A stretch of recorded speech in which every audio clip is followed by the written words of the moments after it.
அன்புக்குரியவர்களே, ஆண்டவர் இயேசுவின் இனிய பெயரில் உங்களை அன்போடு வாழ்த்துகின்றேன். இயேசுவின் ஆளுமை என்னும் தொடரில் இன்று இயேசுவின் கோபம் என்னும் செய்தியை உங்களோடு பகிர்ந்து கொள்ள விரும்புகின்றேன். கோபம் என்பது ஒரு எதிர்மறை உணர்வு.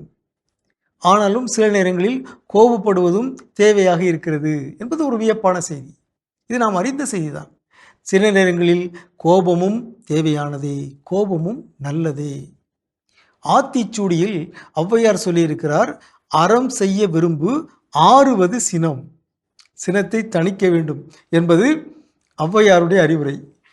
புதிய ஆத்திச்சூடி பாடிய பாரதியார் ரௌத்திரம் பழகு என்று சொல்லியிருக்கிறார். கோபப்பட பழகு. இரண்டுக்கும் ஏதேனும் முரண்பாடு இருக்கிறதா? இல்லை, ஒரு முரண்பாடும் இல்லை. தேவையான நேரத்தில் நாம் கோபப்பட வேண்டும், தேவையற்ற நேரத்தில் கோபத்தை நாம் அடக்கி ஆள வேண்டும். இயேசு கோபப்பட்டார் என்று சில இடங்களில் நற்செய்தி நூலில் நாம் வாசிக்கின்றோம். அவை அனைத்துமே தேவையான கோபம். மார்க் நற்செய்தி 10:14. குழந்தைகளை இயேசுவிடம் தாய்மார்கள் கொண்டு வருகிறார்கள். சீடர்கள் அவர்களை தடுக்கிறார்கள். எனவே இயேசு இதை கண்டு கோபம் கொண்டு, சிறு பிள்ளைகளை என்னிடம் வரவிடுங்கள், அவர்களை தடுக்காதீர்கள், ஏனெனில் இறையாட்சி இத்தகையோருக்கே உரியது. ஆகவே குழந்தைகளை இயேசுவிடம் வருவதற்கு தடுத்த சீடர்கள் மீது இயேசு கோபம் கொள்கின்றார்.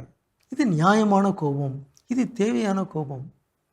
இன்று நம்முடைய தாய்மார்கள் பிள்ளைகளை இயேசுவிடம் அழைத்து வருகிறார்களா? ஞாயிறு திருப்பலிக்கு குழந்தைகளை அழைத்து வருகிறார்களா? மறைக்கல்வி வகுப்புக்கு குழந்தைகளை அழைத்து செல்கிறார்களா? மறைக்கல்வி வகுப்பிற்கு பதிலாக வேறு எங்கேயோ டியூஷனுக்கு அனுப்புகிறார்கள் பல தாய்மார்கள்.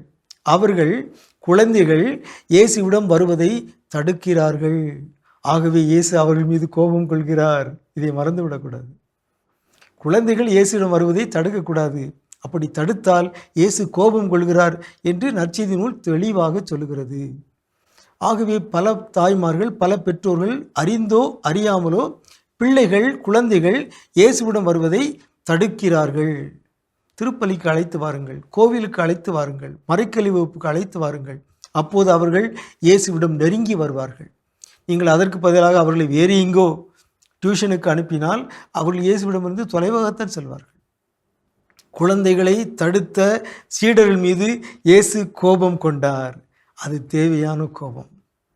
உங்களுக்கு அமைதி உரித்தாகுக.